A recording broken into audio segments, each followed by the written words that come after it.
Así lo vi, así lo conocí, así lo querí. Y yo le decía a Carlos: honorables parlamentarios Jorge Tadeo Lozano, Carlos Holmes Trujillo, David Turbay y Ernesto Lucerna. Notiparaco, para colombianos de bien. Llamalos, oyendo esos hijueputas. Bienvenidos a Notiparaco, noticias para colombianos de bien y para gonorreas también. Y este Notiparaco empieza con el duelo nacional que decretó el presidente de la República porque falleció Carlos Holmes Trujillo de COVID-19 y por eso estoy vestido así. Porque yo también estoy de luto, pero no estoy de luto por Carlos Holmes, sino que estoy de luto por los más de 52.000 muertos que van por la mala gestión en el manejo de la pandemia, por todos los líderes sociales asesinados y por todas las personas que son masacradas diariamente en Colombia. Resulta que al presidente estúpido e inútil que tenemos solamente le causa dolor la muerte de sus amigos, lo que es respetable, sí señor, pero que ya lo convierta en un duelo nacional y manifieste tristeza solamente por esa persona, burlándose y siendo mezquino con la cantidad de colombianos que han muerto también por lo mismo, pues me parece sumamente despreciable, como también me parecen despreciables los comentarios que vienen desde el uribismo y que vienen desde la misma vicepresidencia de la República en cabeza de la señora Marta Lucía Ramírez, quien dice que en estos momentos tan duros y que en estos momentos en donde el virus nos está sobrepasando, los colombianos tenemos que estar unidos. Y sí señora, tenemos que estar unidos, pero para sacarla a usted de la vicepresidencia y para sacar al idiota estúpido e inútil que pusieron los narcotraficantes en ese lugar. Y por eso vamos a mostrarles aquí en Notiparaco algunas cositas de la gestión del señor Carlos Holmes Trujillo, para que no crean que es que todo muerto es bueno y para que no me estén tirando mierda en todo lado cuando digo que el presidente se toma muy tranquila y desparpajadamente la muerte de otros colombianos y va llegando en cuatrimoto como si estuviera de paseo el gran hijueputa este. En el periodo del señor Carlos Holmes Trujillo como ministro de Defensa fueron asesinados 310 líderes sociales, hubo 64 asesinatos de firmantes del acuerdo de paz, 13 manifestantes murieron asesinados por manos de la policía el día 9 de septiembre en Bogotá y se perpetraron 91 masacres. Hágame el doble hijueputa favor. De las frases más conocidas del señor Carlos Holmes Trujillo están: la fuerza pública, en particular el ESMAD, no incurre institucionalmente en excesos. Hágame el hijueputa favor, cuando hemos visto al ESMAD acabar a pata a todo el que proteste, cuando hemos visto al ESMAD asesinar a personas y cuando hemos visto al ESMAD llevarse a personas quién sabe para dónde. Otra de las frases célebres del señor Carlos Holmes Trujillo fue: medicina legal se equivocó al tipificar la muerte de Dylan Cruz como un homicidio, cuando todo el hijueputa país vio que a Dylan Cruz lo asesinaron a sangre fría. Y la más sabrosa de todas es esta: masacres es un término periodístico y coloquial, como si en Colombia las masacres no existieran y fueran parte y producto de la ficción, o hicieran parte de un libro de quién sabe quién, o fueran parte del universo llamado realismo mágico del señor Gabriel García Márquez.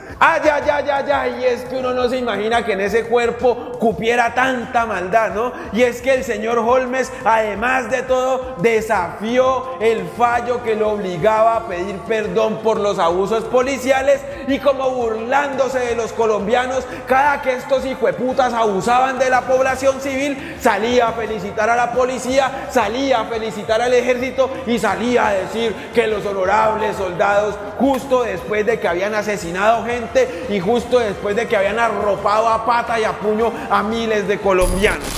Que usted es el ministro de la infamia.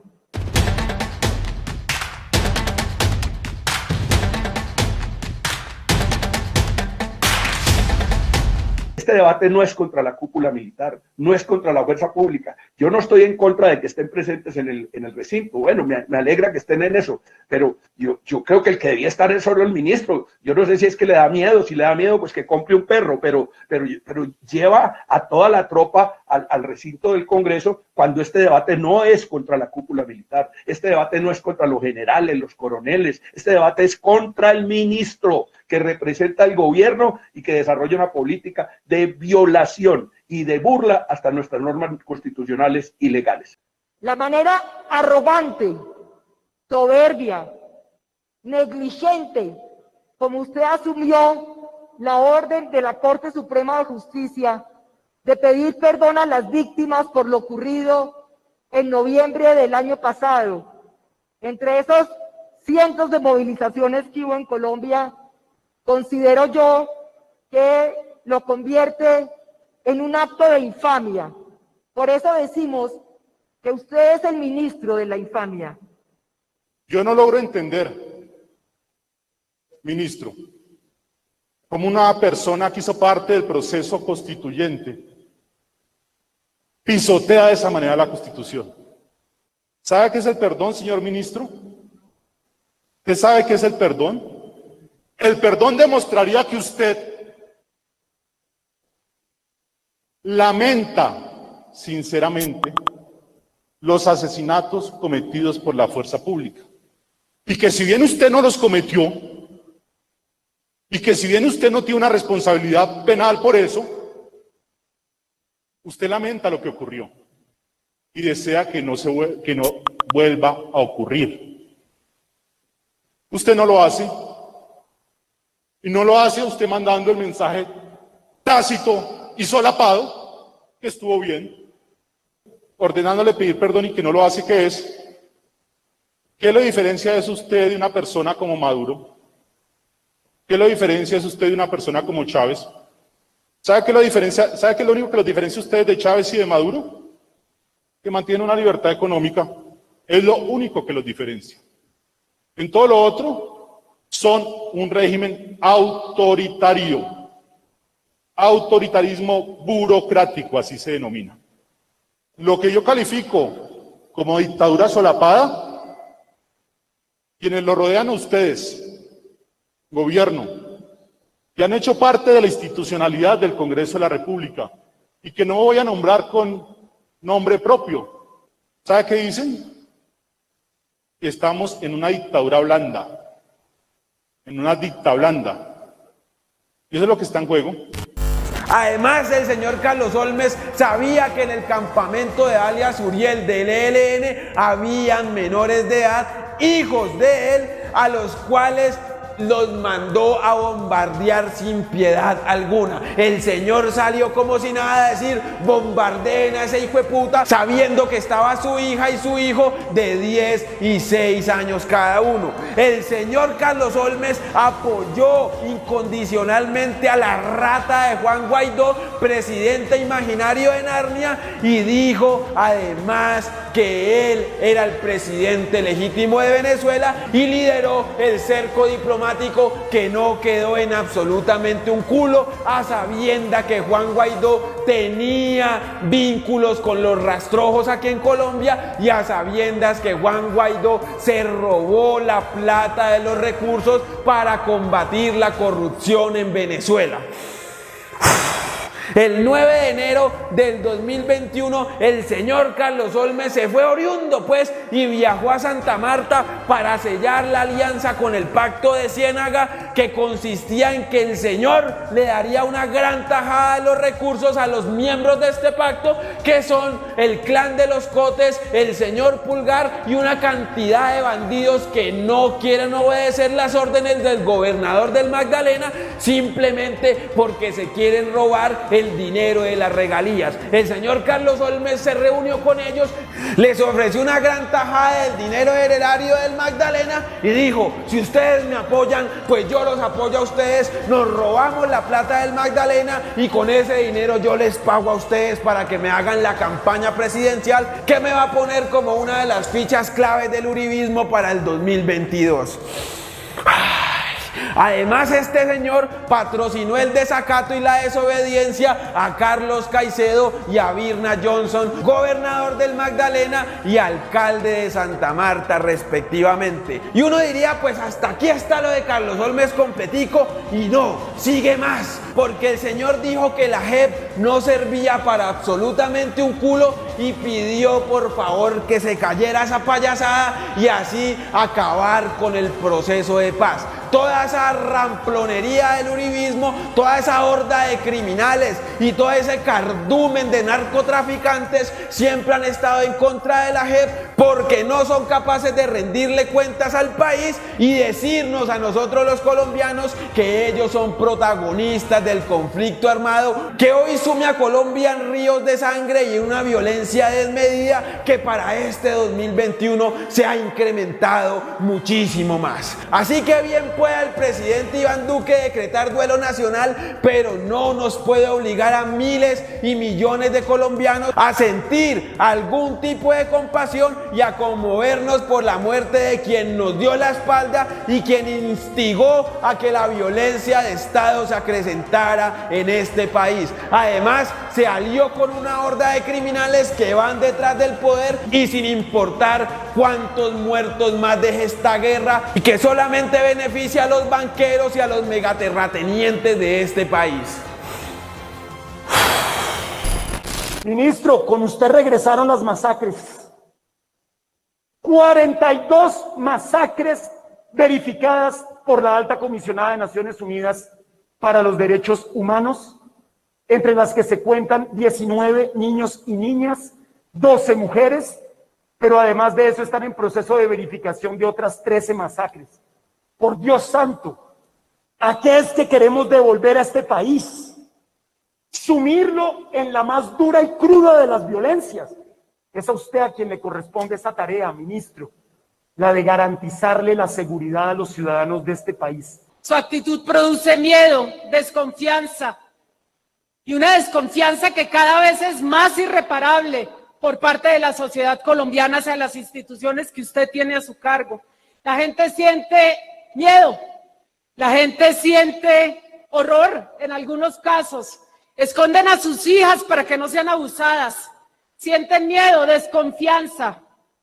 Las instituciones castrenses tienen que cargar hoy con el lastre de su negacionismo, de su negligencia, y su permanencia definitivamente no contribuye en nada a que puedan recobrar su legitimidad, a que puedan recobrar la confianza y sobre todo que la confianza, que la ciudadanía recupere la confianza y las fuerzas recuperen la confianza de esa ciudadanía que juraron proteger.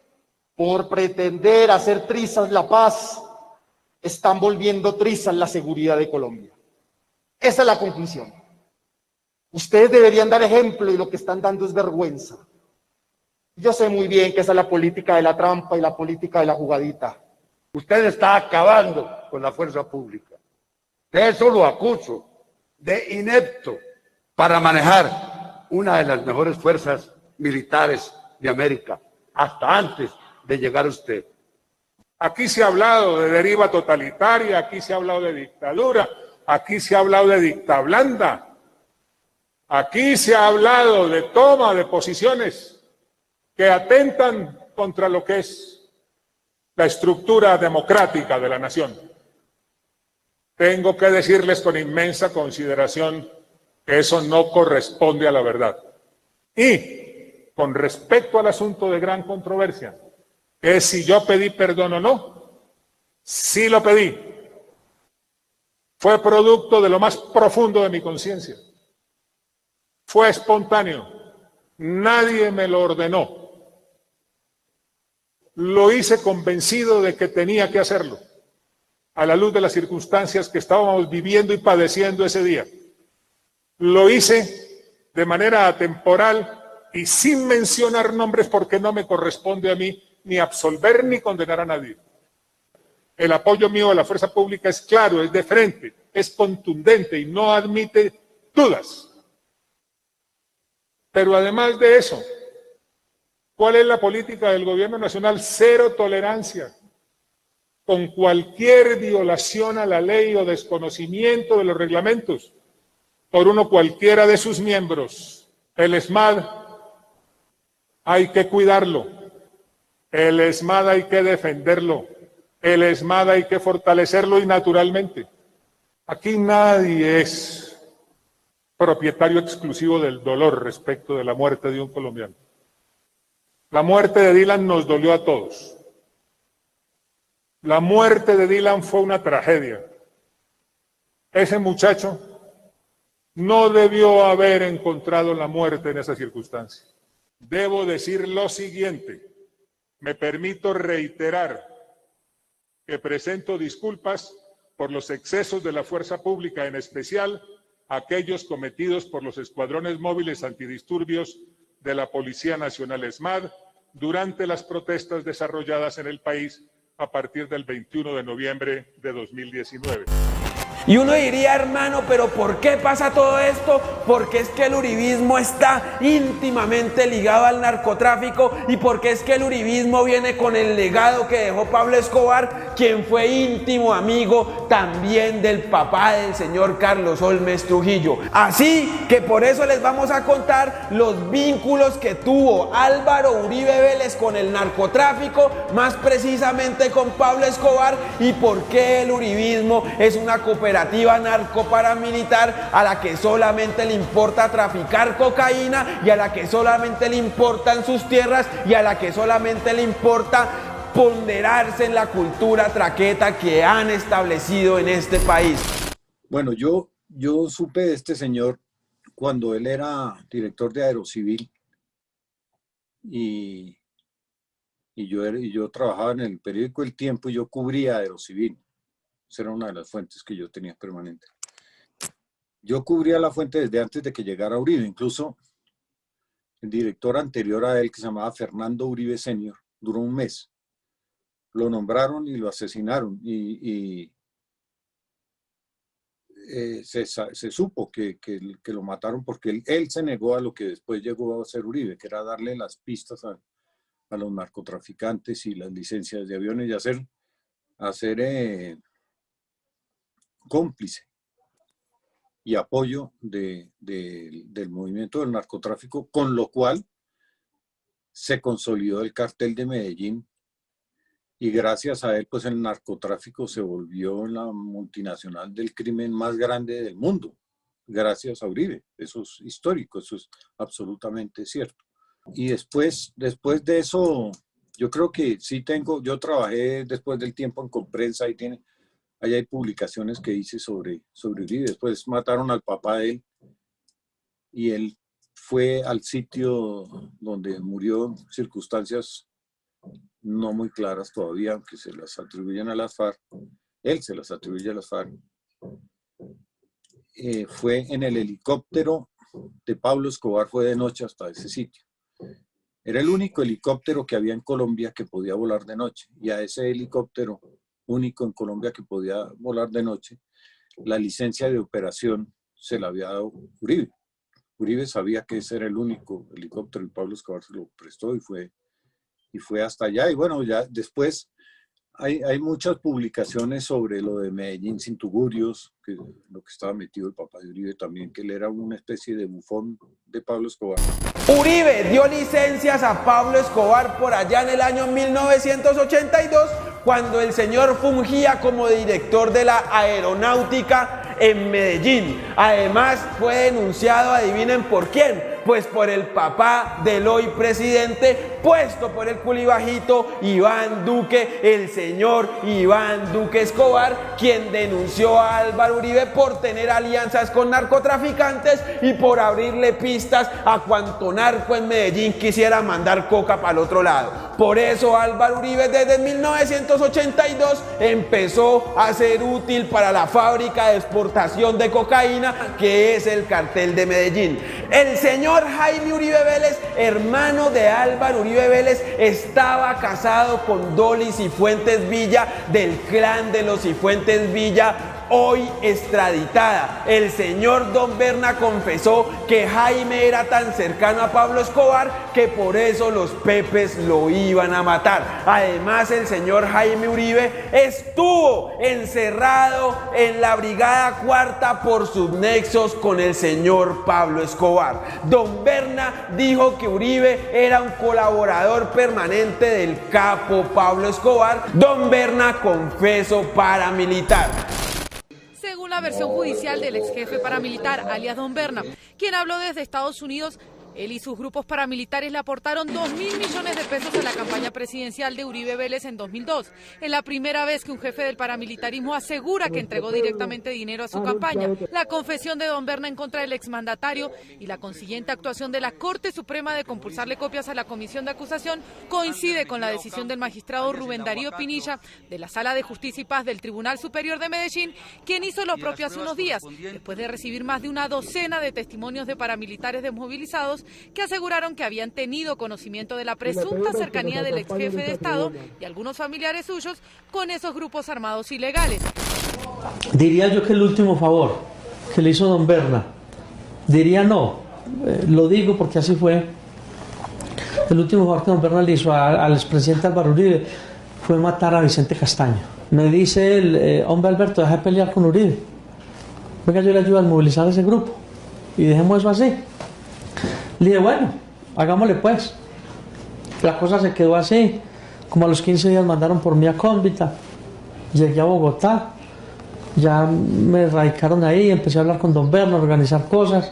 Dentro de las cosas que organizamos fue que grabáramos, que por petición de Uribe, que era un favor que le estamos haciendo, que allá iba Job todos los días allá a hablar con Don Berna, que grabáramos al abogado Henry Anaya, un delegado de la Corte Suprema de Justicia. El propósito era grabarlo para empezar a desprestigiar la Corte Suprema, porque el presidente Uribe lo que quiso siempre fue cerrar la Corte Suprema y declarar una corte ad hoc. Y entonces hubo esas grabaciones con ese abogado. Y lo de la muerte de don Vicente Castaño fue un favor que Don Berna le hizo porque Álvaro Uribe no concebía de que, siendo tan exitosas las desmovilizaciones para ese entonces de las autodefensas, resulta que el jefe máximo, el fundador de estos grupos, estaba vivo. Entonces recurrió a Don Berna. Y Don Berna pues ya recurrió a Rogelio y otras personas que ya Don Berna ayudará a contar con mayor propiedad esto. Yo cuento hasta donde yo estoy enterado. Cuando se supo de la muerte del padre de Álvaro Uribe Vélez por una vendetta de narcotráfico con los hermanos Ochoa, el señor Álvaro Uribe Vélez fue por el cadáver de su padre en un helicóptero del señor Pablo Escobar. Además, Álvaro Uribe Vélez solo duró 4 meses en la alcaldía de Medellín por sus conexiones con Pablo Escobar y por eso fue sacado a patadas de allá por estar haciendo vínculos con el narcotráfico y por estar haciendo vínculos con la mafia y por estar permitiendo que miles de kilos de cocaína pasaran de Colombia a los Estados Unidos. En el Pentágono se elaboró una lista en 1991 de narcotraficantes y allí aparece el culibajito bandido con el número 82. Lo describen además como colaborador íntimo del señor Pablo Escobar. En diferentes libros escritos por muchos periodistas, algunos asesinados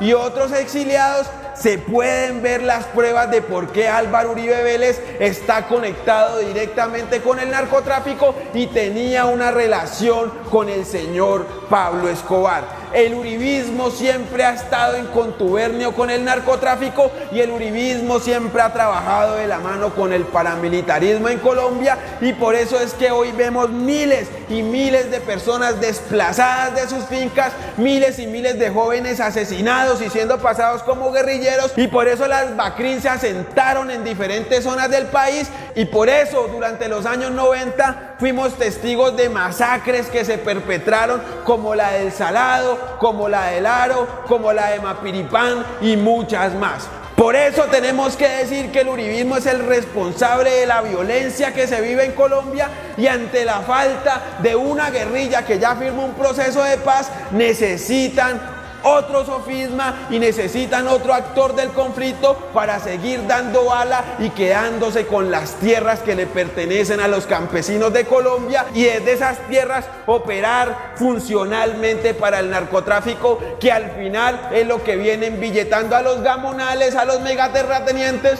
mientras los banqueros también se hacen plata y se la meten al bolsillo a costillas de la violencia que padecen los colombianos de a pie.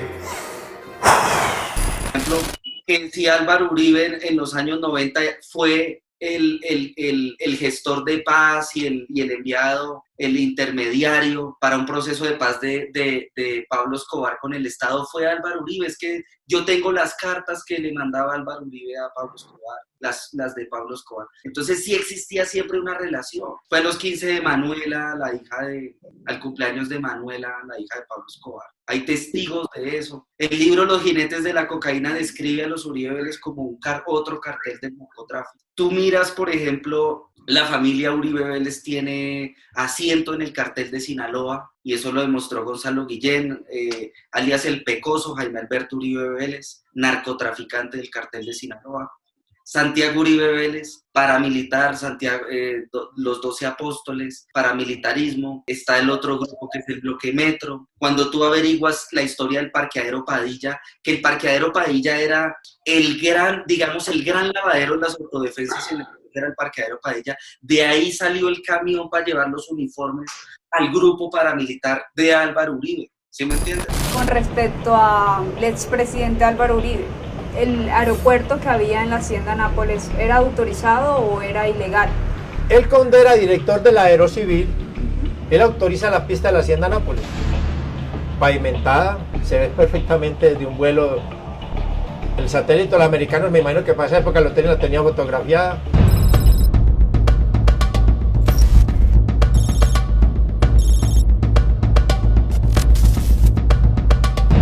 Él autoriza esa pista sabiendo que es para Pablo Emilio Escobar Gaviria. ¿Qué hacía Pablo Escobar? Exportaba cocaína desde el Magdalena Medio antioqueño hacia los Estados Unidos de Norteamérica. No hablemos de Europa, ni Australia, ni de nada. Mire, yo realmente en el tema de Álvaro Uribe Vélez no me quiero extender más, por lo que estoy aquí en la ciudad. Álvaro Uribe Vélez es el dueño de esta ciudad. No quiero tan de frente. Dejémoslo para la historia, ya llega el tiempo en que haya que contarlo, se contará. Y uno diría, ahí termina todo, ¿no? Y ahí quedan los vínculos de Uribe con el narcotráfico y con Pablo Escobar, y ahí quedan las cositas que nos dejó el señor Carlos Holmes Trujillo. Pero no, en este capítulo también tiene que entrar la señora Paola Holguín, quien es una de las representantes acérrimas del Centro Democrático y quien abandera las ideologías neoliberales y de ultraderecha que hoy defiende el uribismo, y que además se está postulando desde ya como posible candidata presidencial. Pues resulta que a la señora Paola Holguín hay que recordarle que el señor Fran Holguín, su padre, era testaferro del señor Pablo Escobar. El medio de comunicación independiente Vorágine tuvo acceso a un expediente judicial por un proceso de extinción de dominio contra el señor Fran Holguín. La DNE demostró que entre 1984 y 1992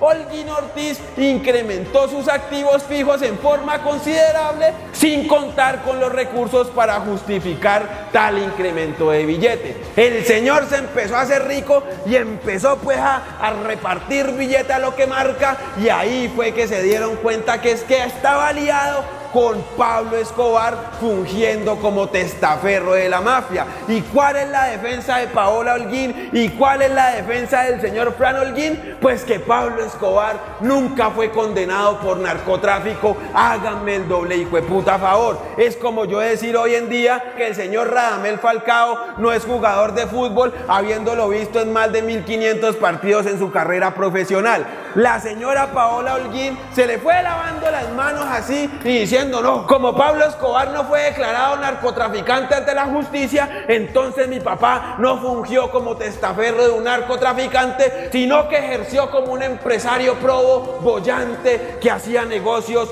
con otro empresario como lo era Pablo Escobar, un empresario de la cocaína y que le tiñó de blanco las ñatas a miles y miles de gringos y a miles y miles de colombianos y que generó una violencia sin igual en una época en donde Colombia no se podría salir a ningún lado porque el señor me iba poniendo bombas en donde se le diera la gana, quien pagó 20 millones de pesos por policía y quien además decía que el que no estuviera con él era su enemigo. Ese tipo de violencia es la que patrocinan desde el Centro Democrático y ese tipo de violencia es la que patrocina la señora Paola Holguín, inmiscuida muy de lleno con el narcotraficante Pablo Escobar. Por eso desde Notiparaco les decimos que si hay una cooperativa criminal en este país, pues es el uribismo, y que si van a seguir haciendo de las suyas para postrarse de nuevo en el poder en el 2022, pues no lo van a dudar y lo van a seguir haciendo.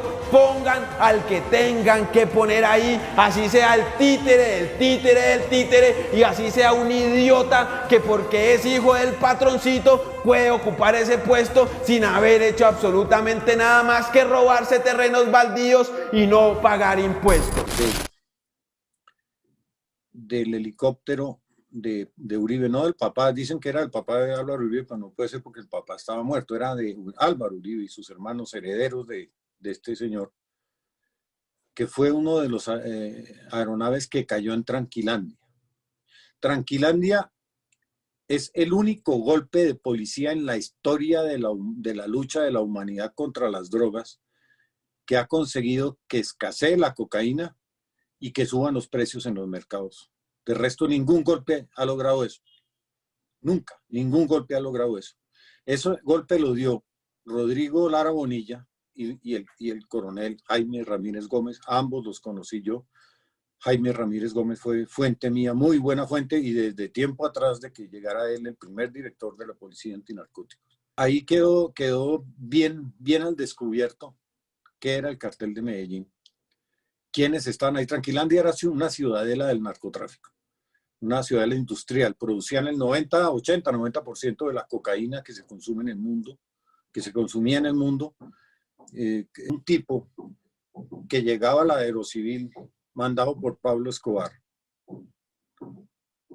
que era pariente de los Ochoa, que era hijo de un tipo que era un narcotraficante y que fue pedido en extradición. Todo eso está en el libro de Fabio Castillo, Los jinetes de la cocaína, que es un clásico universal de la historia de lo que llaman la lucha contra las drogas. Me parecía gravísimo que ese sujeto fuera a ser presidente de Colombia. Me parecía terriblemente grave y terriblemente triste. Y finalmente publiqué una nota que fue una bomba atómica en el Herald, pero una bomba atómica, que el título era Amante de Pablo Escobar abre el baúl de sus recuerdos.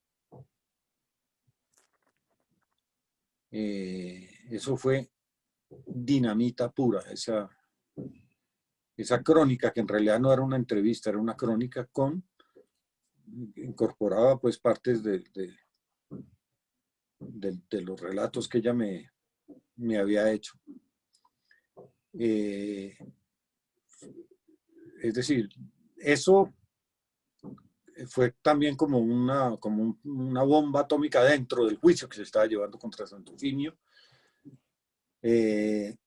con Galán y con Virginia Vallejo. Así como ella tuvo miedo antes, después resultó muy valiente. Y Uribe, o sea, el Matarife, se inventó que yo había escrito el libro, que yo perfectamente podía haberlo escrito, y he escrito otros libros, ¿no? Y una mañana salió por radio a insultarme y a arrastrar mi honra por el piso, y a emisora a la que llegaba le abrían los micrófonos, porque así son las emisoras de este país, ¿no? Y con Uribe ni se diga, se postraban de rodillas y le lamían los zapatos, y decía lo que quisiera. Incluso ni siquiera me dieron el derecho a dar mi versión ni nada. Y claro, con este tipo, con todo lo que dijo contra mí, y eso sí empecé a recibir amenazas a granel, y otra vez me tuve que ir del país, pero sobre el libro de Virginia Vallejo no lo escribí yo. Esto fue Notiparaco, noticias para colombianos de bien y para las gonorreas del uribismo también. Muchas gracias a todas las personas que hacen parte de la comunidad de Patreon. Sin ustedes definitivamente este proyecto no podría seguir funcionando. A ustedes mis abrazos y mis más profundos respetos. Y a las personas que se quieran vincular, bienvenidos. Todos, absolutamente todos, caben en Notiparaco.